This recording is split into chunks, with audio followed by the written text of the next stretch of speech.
하지만 우리 대법원에서는 이러한 부분에 있어서 제가 앞서 설명드렸던 어떤 현실적인 문제들을 고려해서 입주자 대표와 관리단을 이제 보호하는 차원에서 채권 양도를 인정하는 소송 자체를 유효하다고 판단한 바가 있습니다.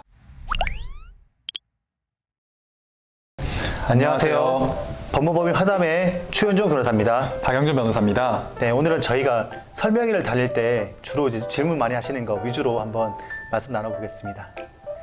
보통 이제 뭘 제일 궁금해 하실까요? 보통은 이제 소송을 시작하게 되면 그 절차가 어떻게 되냐, 특히 뭐 채권 양도가 뭐냐, 이렇게 많이 물어보시잖아요. 네, 맞습니다. 일단 이 하자 분쟁 문제를 해결하기 위해서는 크게 두 가지 방법이 있습니다. 첫 번째로는 합의죠. 네. 시공사와 바로 합의를 통해 가지고 어떠한 보수를 받거나 보수에 가름하는 어떤 대차공사 아니면은 금전을 지급받는 형태로 이루어집니다. 두 번째로는 이 합의가 성사되지 않을 경우, 그리고 이 합의 자체를 하기 싫은 경우가 있겠죠. 그럴 경우에는 결국 법원의 판결을 받아서 이 하자 분쟁 문제를 해결하게 됩니다.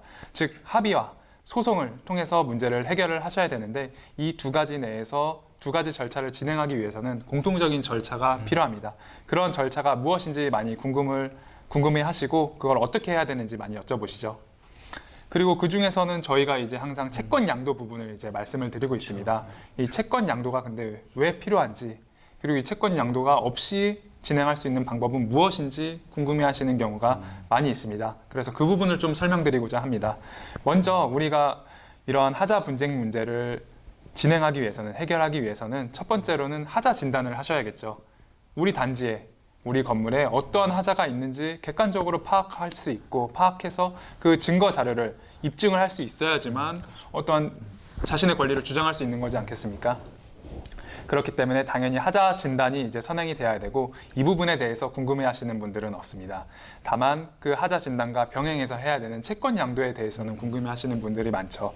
특히 이 소유자가 어찌됐든 이 집합건물법 제9조 1항에 따른 하자 보수에 가름하는 손해배상 채권, 이 하자 담보 추구권을 입주자 대표의 내지는 관리단에게 채권 양도를 해야 되는데, 구분 소유자 입장에서는 이 채권 양도를 함으로 인해서 내 권리가 소멸되는 거 아니냐, 내가 어떠한 이 문제가 해결됨에도 어떠한 보상도 받지 못하는 거 아니냐 라고 궁금해 하시는 경우가 있습니다. 그러니까 실제 보상받아야 될 주체는 각 이제 소유자분들이시고, 근데 그렇게 이제 각 소유자분들이 개별적으로 소송을 제기할 수 없으니까 그 권한을 받을 수 있는 채권을 일단 양도하는 건데요. 네. 근데 줘버린다는 뜻은 아니고요, 그죠? 양도하는 이유는 소송을 진행하기 위한 편리를 위한 부분이고요. 근데 이제 그게 아무래도 용어 자체가 양도다 보니까 이게 뭐냐라고 물어보시는 분 되게 많이 있는 것 같아요. 네, 맞습니다. 우리 집합건물법이나 뭐 공동주택관리법을 보더라도 이 하자에 대한 문제를 해결할 수 있는 권한, 권리 주체는 귀속 주체라고 하죠. 네. 법률적인 용어로는요. 어찌됐든 구분 소유자에게 있습니다. 그렇기 때문에 원칙적으로는 구분 소유자가 이 하자 문제에 대해서 시행사, 시공사에게 요청을 하셔야 되는 게 맞습니다. 그러나 뭐 아파트 단지 큰 세대 같은 경우에 3,000세대, 5,000세대 되잖아요. 그런데 그 세대에 있는 모든 구분 소유자들이 일괄적으로 어떤 하자들을 개별적으로 발췌를 해서, 그리고 또 개별적으로 시행사, 시공사와 어떠한 합의 내지는 소송을 한다? 현실적으로 불가능할 겁니다. 어떠한 시간상 문제도 있을 거고 비용상 문제도 있을 겁니다. 그렇기 때문에 우리 법원에서는 이 채권 양도를 입주자 대표이나 관리단이 받아서, 입주자 대표이나 관리단이 어찌됐든 다 구분 소유자를 대변하는 그들을 구성원으로 하는 기관이지 않습니까? 그들을 대변하는 기관인 대표 기관이기 때문에 그 대표 기관이 이러한 문제를 일괄적으로 해결을 할 수 있도록 그 편의를 봐주고 있는 겁니다. 실제 신탁법에 보면은 변호사를 제외하고서 어떠한 소송을 목적으로 하는 채권 양도가 위법하지 않습니까? 그렇죠. 네, 그런 부분이 다 이제 유축 적용이 돼가지고 이런 채권 양도 자체가 무효다, 이러한 소송 자체가 각하돼야 한다는 시공사들의 주장이 사실 많이 있었습니다. 하지만 우리 대법원에서는 이러한 부분에 있어서 제가 앞서 설명드렸던 어떤 현실적인 문제들을 고려해서 입주자 대표와 관리단을 이제 보호하는 차원에서 채권 양도를 인정하는 소송 자체를 유효하다고 판단한 바가 있습니다. 그러니까 소송을 위해서는 채권 양도가 필요하다. 어쨌든 절차적으로 효율적으로 하기 위해서. 네. 그리고 그런 절차에 대해서도 대법원이 인정을 했다. 맞습니다. 그러면 실질적으로 채권 양도가 어떻게 이루어지나요? 뭐 종이를 한 장 한 장 받으러 다니나요? 뭐 아니면 뭐 직접 또 오셔서 사인을 하셔야 되나요? 뭐 어떻게 있을까요? 네, 저희 같은 경우에 하자 소송을 진행하게 되면은, 그리고 합의를 진행하게 되면 채권 양도를 전문팀을 투입시키지 않습니까? 네, 그렇죠. 그 팀들과 저희가 같이 진행을 하면서 보게 되면은 앞서 문의 주셨던 모든 방법을 통해서 다 채권 양도를 받습니다. 실제 아파트 단지나 뭐 오피스텔 내에 어떠한 특정 사무소를 개소를 해가지고 채권 양도를 현장에서 받기도 합니다. 그리고 이 현장에 아파트 같은 경우에는 뭐 전세가 있는 경우도 있지만 대부분의 소유자가 많이 살고 있지 않습니까? 하지만 오피스텔 같은 경우에는 소유자가 아닌 임차인들이 많이 살고 있는 경우가 있습니다. 그렇기 때문에 그 현장에서 어떠한 채권 양도를 받는다고 하면은 제한적으로 받을 수밖에 없겠죠. 그런 문제를 해결하기 위해서는 저희는 이제 어쨌든 등기부 등본을 발급을 해서 실제 등기상 소유자들의 주소지를 확인할 수도 있고, 그거 외에도 관리단과 입주자 대표회가 관리상 목적으로 인해서 연락처들을 다 임대인들의 연락처들을 갖고 있으니까 그 연락처를 활용해서 직접 연락을 드리고 우편물을 발송하고 문자 메시지 그리고 뭐 유튜브 동영상 등을 통해서 이러한 채권 양도가 필요한 이유, 그리고 이 채권 양도를 하더라도 실제 그거에 대한 권리 보상 주체는 뭐 입주자 대표회나 관리단이 아니라 구분 소유자인 점을 잘 설명을 드려서 실제 보상을 받을 수 있도록 채권 양도를 진행을 하고 있습니다. 가용 가능한 모든 수단을 동원해서 최대한의 채권 양도를 받는다. 사실 이거는 나중에 받는 배상금과도 관련이 있잖아요. 네, 맞습니다. 공용 부분의 배상금 같은 경우에 우리가 인정을 받더라도 채권 양도를 많이 받지 못하면 그 비율만큼 다 깎여버리게 되는 것이니까 결과적으로 손해는 단지가 다 입게 되는 것입니다. 우리가 공용 부분에 뭐 30억, 50억을 인정받았는데 만약 동의율이 반밖에 안 되면 그 부분에 대한 배상은 반밖에 못 받는 거잖아요. 네, 맞습니다. 100억 원의 하자 보수비가 인정된다고 하더라도 채권 양도율이 50%라고 하면은 50억을 넘을 수가 없습니다.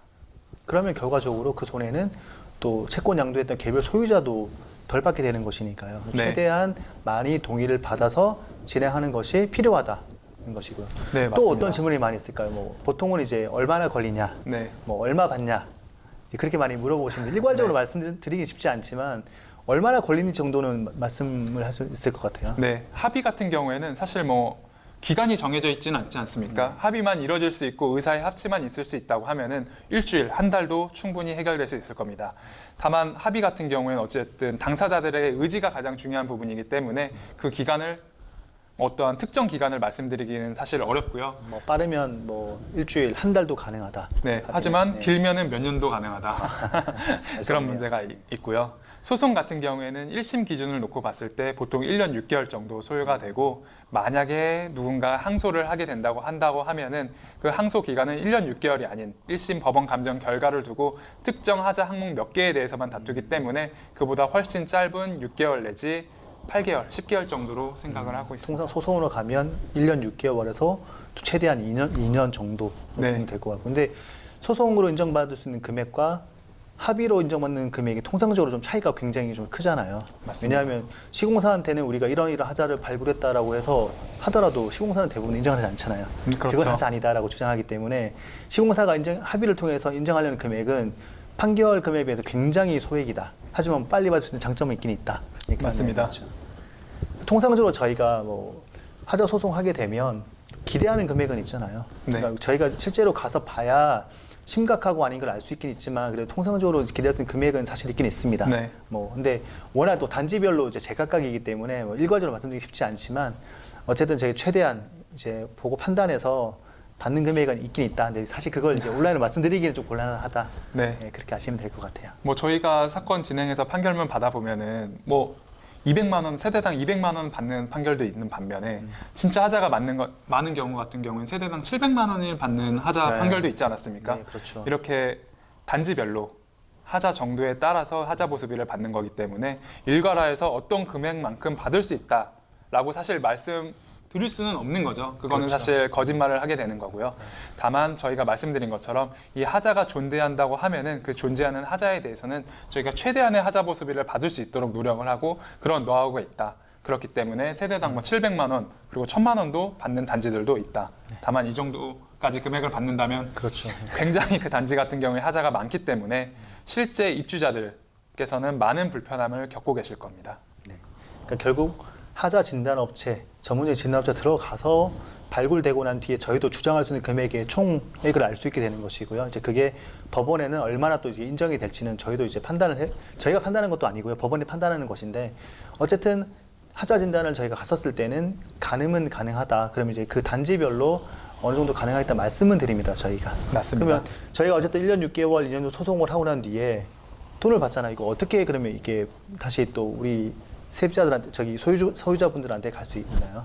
일반적으로 시공사가 입주자 대표이나 아니면 입주자 대표회를 대리하는 법무법인으로 이 하자 보수비를 입금을 하게 됩니다. 총 금액을 입금을 하는 네, 것이죠. 총 하자 보수비를 입금을 하게 되고요. 개별 구분 소유자들에 대한 하자 보수비를 각 소유자별로 입금을 하지 않습니다. 왜냐하면 이거는 뭐 생각만 하더라도 몇천 세대에 대해서 만약에 지급을 해야 된다고 하면은 뭐 3천 세대라고 한다면은 3천 명한테 이제 입금을 해야 되는 건데 그런 업무를 하고 싶어하는 곳은 없겠죠. 시공사 입장에서 돈까지 줘야 되는 상황인데요.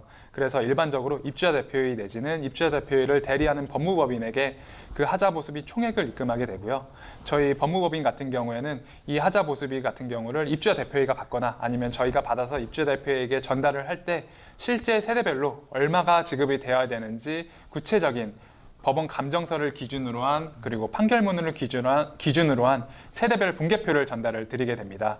그리고 저희가 실제 뭐 세대별로 지급을 도와드릴 수도 있고요. 그거는 입주자 대표와 계약상 뭐 어떠한 요청 사항에 따라서 저희가 최대한 편의를 봐드리고 있는 상황입니다.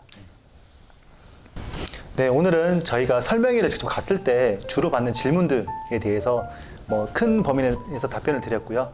하지만 이제 각자 단지별 특징이 다르기 때문에 저희가 설명회 가는 곳에 대해서는 그 단지별로 또다시 또 자세히 설명을 드리도록 하겠습니다. 여러분, 감사합니다.